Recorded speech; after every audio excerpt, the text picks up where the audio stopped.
Muito bem, para este bloco convidamos Karina Nogueira, principal testemunha de acusação contra o agiota Júnior Mendonça, que desencadeou toda esta operação Ararate que derrubou a casa de muita gente. Karina, boa noite, obrigado por ter vindo. Boa noite. Vou ter que começar pelo começo, né? Você viveu quantos anos com o agiota Júnior Mendonça? 6 anos. 6 anos. Você fez essa denúncia em qual ano? No ano que a gente se separou, que foi dia 7, a gente se separou 7 de novembro de 2006, com ameaça de morte. Foi uma grande bagunça na cobertura, no prédio que eu morava com ele. Policiais tiveram que subir. Ele ameaçou de jogar lá de cima. É isso? Porque eu já estava investigando ele. Então, dia 8, eu já estava na DERF, prestando queixa-crime, com direito a medidas protetivas e daí já começou o inquérito. Você ficou casada há quantos anos com o Júnior Mendonça? No papel, 2 anos. Você, nesse casamento, você sabia dos esquemas que ele comandava ou não sabia? Não. Ele sempre contou para todo mundo e para mim, inclusive, que a vida dele, ele tinha levantado um dinheiro no Banco do Bradesco, que era 500 mil reais, ao qual ele tinha dado um cano no banco e trabalhado com esse dinheiro. E o gerente, que é o Romildo, que ele trouxe para trabalhar com ele na loja de pneus, porque quando eu conheci ele tinha loja de pneus chamada Rodão Pneus. Eles faziam agiotagem. Quando ele falou agiotagem em 2001, a gente terminou. Eu falei que eu não namorava agiota porque meu pai, falecido pai, nunca... A conotação de agiota era a mesma coisa de bandido, matador, qualquer coisa parecida. É uma atividade ilegal hoje ainda. Meu pai passava uma coisa muito feia para mim disso aí. Eu tinha 24 anos. Eu terminei com ele, namorei o Fernando Mendonça durante alguns meses. E aí foi quando ele legalizou a empresa dele, abriu a Globo Fomento. Quer dizer, você namorou o Júnior Mendonça, depois namorou o Fernando Mendonça, que é o... Que é sócio dele. Sócio do Júnior. Do Júnior, Sim. que também é sócio do Júnior. Por que você não denunciou isso antes? Porque muita gente comenta que você está sendo oportunista, que você está sendo vingativa, porque o Júnior Mendonça a teria deixado numa situação difícil e por isso você estaria fazendo essa denúncia. A pergunta que as pessoas fazem é essa: por que você não denunciou a partir do momento que você ficou sabendo da atividade ilegal dele? Dia 7 de novembro de 2006, em torno de 9 e pouco da noite, eu saí da minha casa com a minha bolsa, pedi para pegarem tudo que pudessem pegar, que era meu. No outro dia, eu estava no hotel Intercity e já estava na DERF, Deville. Eu fiquei no Deville. Ele não podia entrar no hotel, já estava na DERF prestando depoimento. As perguntas eram: quem era o Júnior? Da onde veio o dinheiro do Júnior? Como que ele ficou milionário do dia para a noite? Porque a gente tinha um custo fixo em torno de 100 mil reais mês. Então quer dizer que de alguma forma você se beneficiou desse dinheiro supostamente ilegal que ele ganhava. Você levava uma vida de socialite, não é isso? Eu sempre fui socialite. Hoje como é que está a tua vida, Karina? Desculpa te contradizer, eu sempre fui socialite. No sentido não de grana. Eu sempre pertenci à classe que meu pai pôde me dar. Certo. A classe que eu pude me dar com o meu trabalho. Eu sempre trabalhei desde os 14 anos. Hoje como é que é a sua situação? Após a operação, no dia 12 de novembro do ano passado, eu trabalhava no jornal Centro-Oeste Popular, ao qual saiu documentos que também era beneficiado com empréstimos do Júnior de em torno de 300 mil reais por mês. A operação foi de manhã, às 11 horas eu fui mandada embora sem direitos nenhum financeiro. Eu tinha 6 mil para receber só ali e saí sem nada. Você está numa situação difícil hoje. Eu estou. André, eu queria só entrar mais de sola na questão propriamente da operação.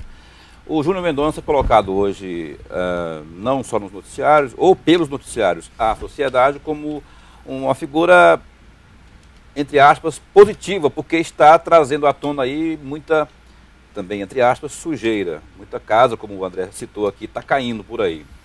Delação premiada. O que você tem a dizer sobre denominação que colocaram sobre o seu ex-marido? Ele realmente é um delator premiado? Como que ele estaria agindo nesse instante ao revelar esses nomes e situações que estão sendo colocadas aí? O que ele revelou é verdade, realmente. Paulo, na sua avaliação, procede isso que ele está colocando aí? Delação premiada, eu não sou advogada, mas eu já sou bem entendida que você só faz delação premiada contra si próprio e falando toda a verdade contra si mesmo. Isso é chamado delação premiada. A delação que o Júnior Mendonça fez foi a maior charra que eu já vi na face da terra. Por quê, Karina? Primeiro porque ele mentiu. Em que sentido e onde? Ele começou falando que começou com operações financeiras, empréstimos de dinheiro em 2005 para 2006. Mentira. Foi quando? Desde que eu estava com ele, já emprestava dinheiro. Que é 2001. 2001. Segundo, eu achei de extremo muito tendenciosa a delação dele. Por que ele não denunciou Fernando Mendonça, ao qual eles têm vários negócios juntos? Você acha que ele protegeu alguém nessa denúncia? Por que ele não denunciou Valdir Piran, ao qual há anos eles tinham um negócio? Por que ele não denunciou toda a família Campos? Toda? Toda. Falando porque de senador, de deputado federal, ele conselheiro. falou para mim no dia que eu saí de casa: você não sabe com quem você está mexendo. Meu buraco é muito mais em cima, eu tenho um senador nas costas, eu tenho todo mundo que você pensar. Você vai sair sem nada, eu vou acabar com sua vida. E além da conotação política, ações e questões criminosas também estão ligadas?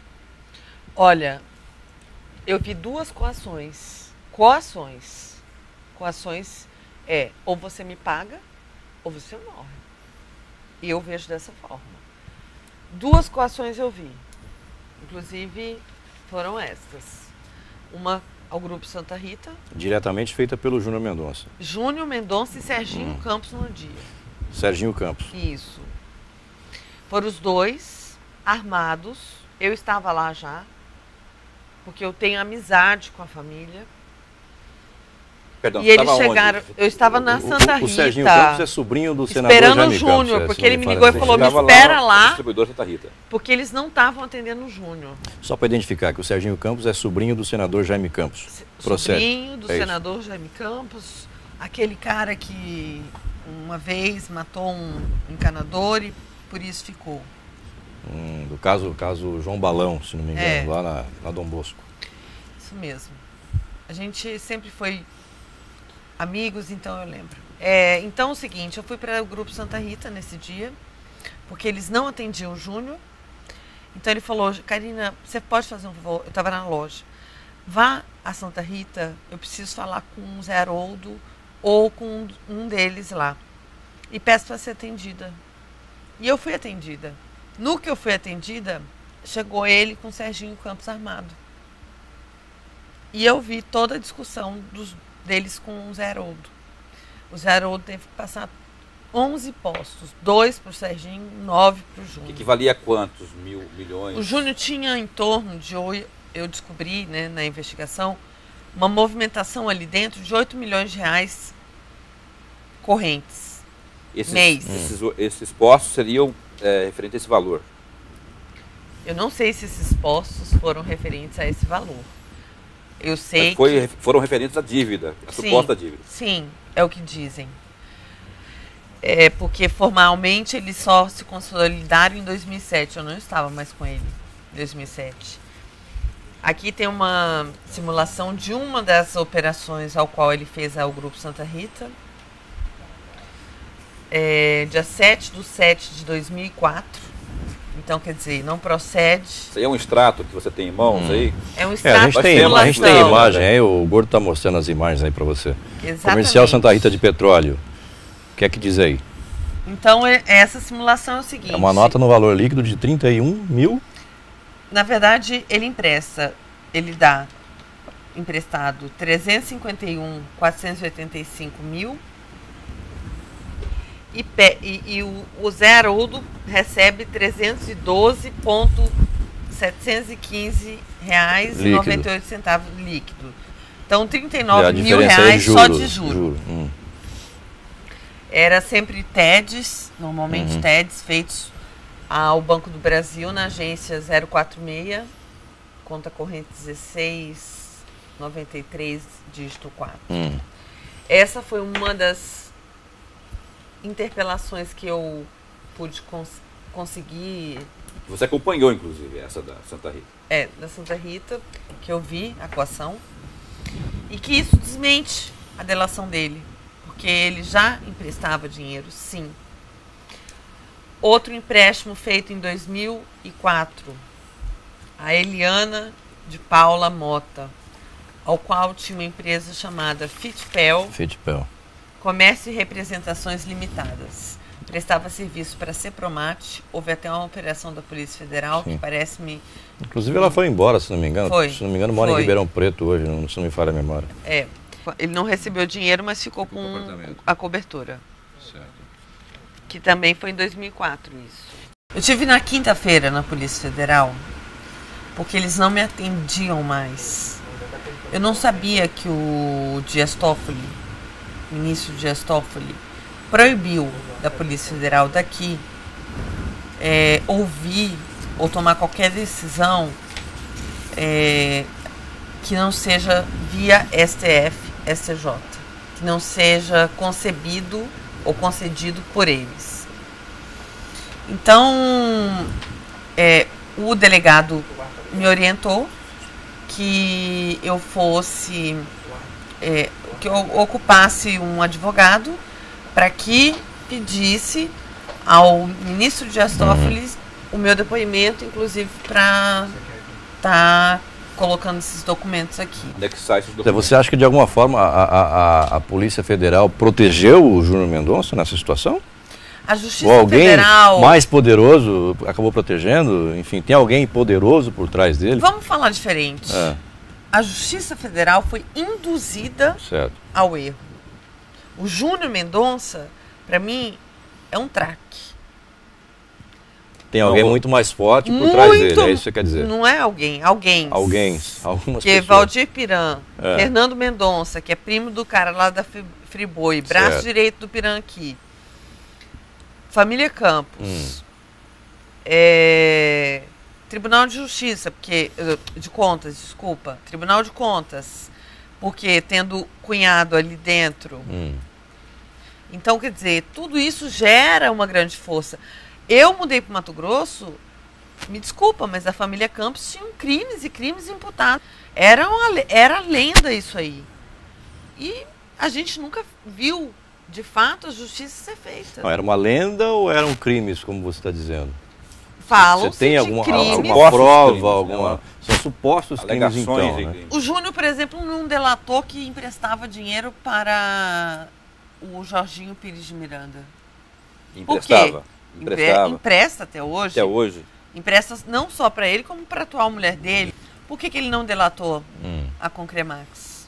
Quer dizer, Por que ele não delatou a atual mulher do Jorginho Pires, que é a Karine Risse, que a Vila Conceito há pouco tempo pegou R$200 mil do Júnior? Essa lista, pelo jeito, ela vai longe, né? Você começou aí... Ele acabou com o Éder Moraes, com Vivaldo Lopes, né? A esposa do Éder... E eu acho que ele não passa de igual. Não, e o Éder Moraes, essa relação com ele lá... O Éder, na nossa época... Aliás, o Éder já saiu da prisão. Eu não posso falar muito.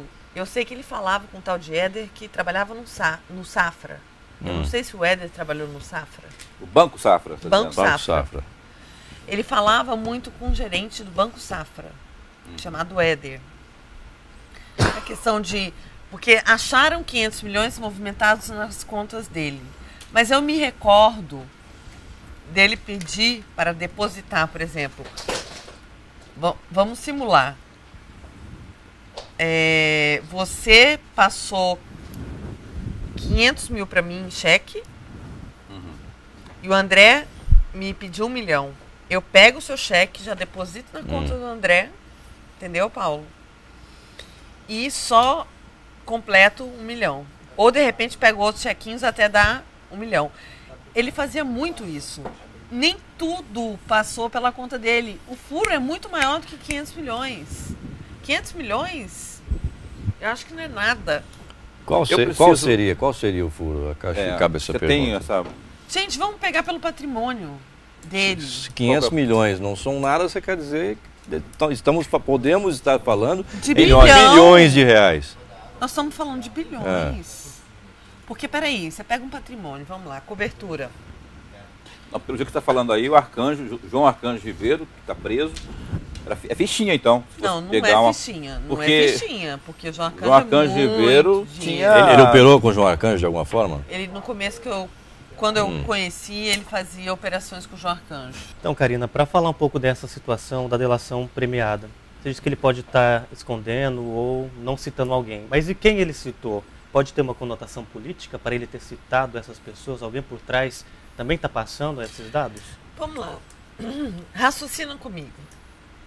Se ele não delatou Fernando Mendonça, Valdir Piran, Jaime Campos, a família Campos, com quem que eles são ligados? Com o senador Pedro Táxi. Todo mundo sabe disso. Que, inclusive, eu soube que está dando toda a infraestrutura de advogados, não só para o Fernando, como para o Júnior. Respaldo jurídico. Respaldo jurídico em Brasília, num grupo chamado Santoro Advocacia. E o Fernando Mendonça sempre fez... Eu sei porque eu sempre mantive contato com o Fernando Mendonça, mesmo casada com o Júnior. O Fernando sempre fez tudo na vida dele, orientado juridicamente pelo Pedro Táxi. Então, eu acho que falta aí um pouco de inteligência para ligar esses fatos. E a justiça está sendo induzida. Eu não estou falando que a justiça está sendo conivente. Eu acho que quem errou foi o Júnior. E o Júnior merece pagar por isso. Você acha que ele de alguma forma está dissimulando essa Com delação certeza, premiada dele? De alguma forma, não, de todas as formas. Mentindo pelo tempo que ele agiotava. Já começa por aí. A delação dele, para mim, não vale nada. Você já levou essa a delação não vale nada, mas essas provas na Polícia Federal? Mas eles não podem receber. Só podem receber se o Dias Toffoli autorizar. Você não pode juntar o processo, não, seria esse, o termo não. é esse jurídico. Seria juntado, né? Não pode mais fazer. O processo já está pronto, eles você não poderia anexar mais que nada. A mídia está sabendo, que a mídia tem acesso, mas infelizmente depende de alguém pedir a liberação para que o Dias Toffoli deixe que alguém me ouça. Eu preciso te perguntar, voltar na pergunta que o André fez no começo, Karina. Pois não, Paulo. Por que somente agora você traz à tona essa situação, sendo que você, desde 2001, já desconfiava, tinha essas impressões? Não, desde 2006. 2006, mas você disse que desde 2001 já tinha alguma coisa, da época que vocês eram casados, da ligação dele, por exemplo, com o Arcanjo. Mas o Arcanjo era Deus aqui no Mato Grosso? Pois eu nunca ouvi falar, ninguém, até que a casa dele caiu. A pergunta é, por que só agora você traz isso à tona? Por que motivação? Não tem motivação. Foi a pergunta inicial. Não tem motivação. Veja bem, Razão, a partir do momento que você sai da sua casa e vai para um órgão investigativo, e isso é uma crescente, você passa pelo Ministério Público, você passa pelo GAECO, Ministério GAECO, e em 2010 a Polícia Federal te intima, você tem que velar o seu silêncio.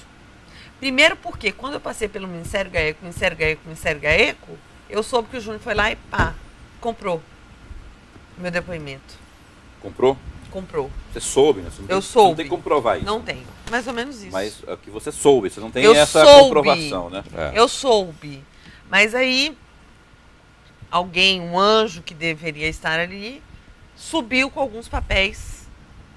Porque foi ali no GAECO. Porque o GAECO tinha muita prova já. Eu sabia. Eu vi. Eu acompanhei. Eu estava no GAECO quase de dia, de noite, de tarde.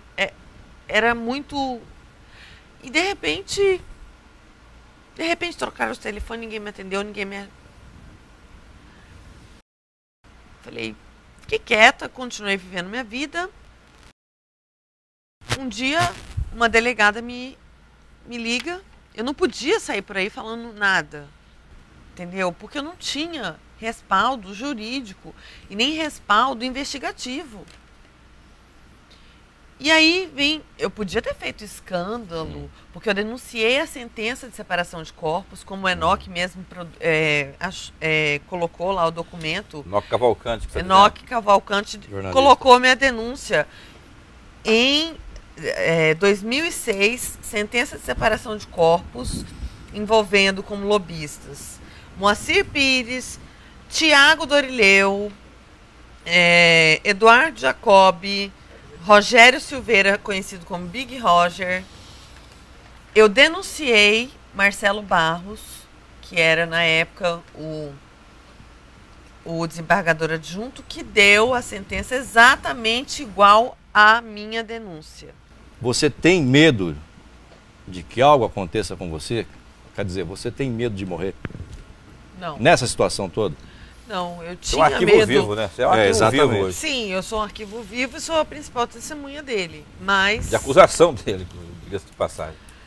Só que morte mesmo, eu tive medo quando eu me separei dele. Entendeu? Porque ali, sim, eu sofria diariamente, constantemente, ameaças dele, inclusive para entregar uma procuração que eu tinha, que era do tio dele, que era uma procuração fraudada, que ele movimentou até 2004. Todos os bens no nome do tio dele. Não só ele, como a família. E essa procuração nunca foi dada pelo tio. Eles fraudaram. Então, nessa época eu senti medo. E por isso eu andei resguardada sempre com policiais. Hoje eu tenho um contato com a Polícia Federal muito rápido, muito direto. Mas... gente, Deus é maravilhoso. Você não tem segurança hoje. Física, fora você fala. Deus. Física. Você não tem nenhum agente policial, por exemplo, que te dá essa Você não essa requisitou guarda. essa segurança? Olha, eu vou Federal? te falar uma coisa. Sinceridade. Eu sempre acho que tem alguém apaisando, sempre perto de mim. Em relação à família Campos, você não traz isso à tona agora também, ou talvez principalmente, porque o Júnior Mendonça é casado com uma pessoa que é da família Campos, que é o nome dela, que me salvo engano agora, que é a menina com a moça com quem ele é casado hoje, que é da família Campos. Não. Não é por isso? Quer dizer, não é uma raiva pessoal? Não. Coincidentemente, eu acho que ele fez um negócio em família, diferente. Inverte as coisas. Eu acho que ficou tudo em família. Eu não tenho porquê. Agora, que vinham envelopes e envelopes do escritório do Jaime II, chegava lá na Factory, porque eu já passei lá e já vi chegando, de gente levando a mando do escritório, envelopes grandes, desses envelopes timbrados, Estância JC, em verde, e com dinheiro dentro. Então, assim, a soma era grande ou você nunca chegou a ver? Eu nunca cheguei a ver porque ele guardava no cofre. Tudo de cheques, dinheiro, ele guardava no cofre lá em casa. Essa relação das pessoas com as quais o Júnior Mendonça estaria deixando de delatar, além dos Campos, além do Jorginho, além de outros nomes, além desses nomes, há outros nomes aí que... Há outros por nomes exemplo, que estão... Quais nomes você tem? Estão aí, por exemplo, na ativa hoje? Tá na ativa, mas olha só, tá tudo, isso tudo também tem, quando você fala assim, porque só agora, não é só agora. Todos os órgãos tiveram acesso ao meu litígio. Todos os órgãos de? Investigações.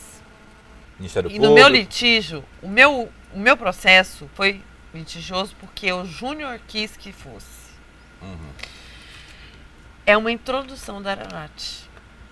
Quando estourou a operação, passado a terceira fase mais ou menos, eu comecei a relembrar o meu processo.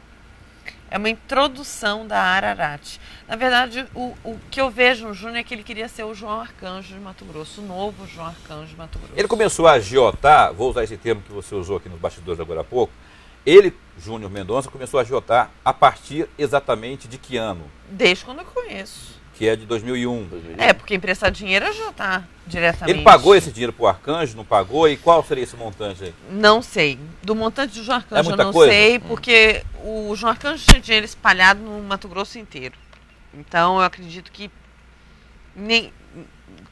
quase ninguém, ou o Júnior e muitas outras pessoas que eu conheço, continuou trabalhando com o dinheiro do João Arcanjo. Ou seja, se o Arcanjo sair da cadeia daqui a pouco, ele pode querer receber isso. Ele não só pode, como deve. Acho que deve, tem como comprovar outras coisas também. Agora, Karina, deixa eu falar com você sobre... nós acompanhamos a 5ª fase da Operação Ararat recentemente, né? Sim, você tem informações de que essa operação continua e mais pessoas vão cair no decorrer dela? O que eu tenho informação é que o próprio Dias Toffoli falou, mais 10 operações haverão. Então, quer dizer, houve 5 operações? Vão ter 15. São 15 no total, então. Assim, a mídia reportou. Não vai sobrar ninguém. 5 já fizeram esse estrago todo, imagina 15. Toma cuidado, não vai sobrar ninguém. Eu acho que não vai sobrar ninguém. Agora, pergunta de caráter, assim, de impressões pessoais que você tem. Você acha que o foco da Polícia Federal, o foco do STF, enfim, do Ministério Público Federal, o foco está correto? É esse mesmo foco? É essa linha de raciocínio? Pegaram o fio da meada certo ou estão perdidos? André, eu acho que eles estão caminhando. Falar que eles fizeram alguma arbitrariedade, eu não vi. Eu acredito que a sociedade mato-grossense vai ser muito beneficiada com essa operação. Porque vai-se à prova, a mostra para as pessoas quem é quem na ordem do dia. Não só na questão de política em si, mas outros poderes que a gente tem hoje no Estado, até que ponto vale a pena a gente sustentar instituições que não contribuem tanto assim como nós, cidadãos, sabemos. Enquanto isso nos é cobrado, agora a gente está falando em caráter de ser humano, nos é cobrado um preço muito alto por aquilo que nós não temos hoje. Saúde, educação, segurança. Então, me desculpa, eu acho que essa operação é uma operação realmente de extremo caratismo. Eu só espero que as pessoas que estejam, colaborando... Caratismo, o que você quer dizer, é uma operação de bom caráter, é isso? De bom caráter. Eu acho que, assim, essa delação... Está bem intencionada. Essa delação do Júnior foi a pior piada que eu já vi até então. Porque de mentira, eu vi ali umas 3, 4. Tá, mas por que a Polícia Federal cairia numa mentira como essa? A Polícia Federal não costuma se deixar levar. Eu estou aqui com os documentos. A Polícia Federal, quando ela vai para cima de alguém, ela já tem fato na mão. Esse documento aqui já desmente uma... Eu comecei a ajotar a partir de 2005. Tá aqui, 2004. Isso aí joga Isso aqui por terra tudo que ele falou dele. até agora. Já vai por terra. E a sua atitude? Como que você analisa a sua atitude? Se não foi por vingança, você acha que está fazendo o seu papel de cidadã? Se eu fosse uma juíza, se eu fosse uma promotora, uma procuradora, uma delegada, uma policial, eu estaria correndo risco também e teria que estar fazendo. Eu acho o seguinte, eu não sou Rosiane Collor, eu não sou a ex-mulher do Pita que ficou com dinheiro e denunciou o marido. Eu fiquei na merda, desculpa falar, eu fiquei ruim, eu fiquei mal, sofro depois dessa operação aí toda. Depressão? Você teve depressão depois disso? Não? Tive depressão quando eu me separei, quando eu vi que a justiça não era justiça, até que foi dado um limpa naquele TJ, graças a Deus. Eu acho que hoje a gente pode falar que o TJ é um órgão comprometido, sim. Deixa eu fazer a última pergunta. Você está abalada ainda hoje? Eu tive um AVI, né, no final do ano passado. Eu tive um AVI. esse aneurisma encefálico. Ele é silencioso, né? Você teve um aneurisma, é isso? Mas ele é bem silencioso. Ele foi bem silencioso. É como se fosse então, você teve um AVC, não um AVI? AVI. É porque é interno. Interno. Acidente vascular interno. Vamos. Mas você médico, mas você chega a se arrepender do que você fez ou faria tudo de novo?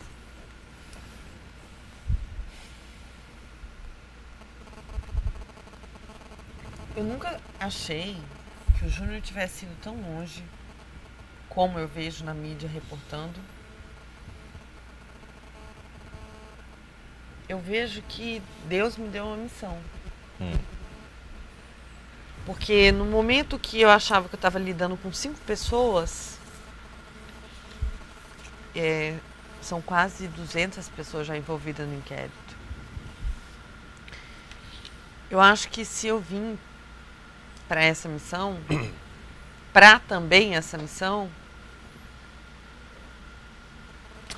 em 10 segundos, eu tenho que encarar as coisas como elas são. O tempo está esgotadíssimo. Em 10 segundos, o que é que você espera daqui para frente?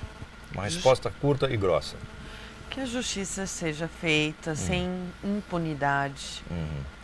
Que eles consigam fazer um bom trabalho, encerrar essa operação, dando realmente à sociedade as respostas que merecem, que a sociedade merece, que a sociedade espera, sem parcialidade, imparcial.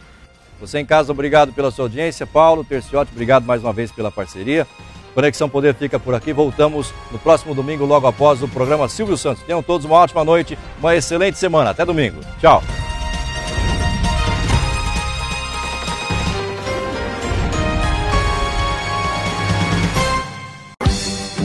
Conexão Poder. Oferecimento Unimed Cuiabá. O futuro depende do nosso próximo passo.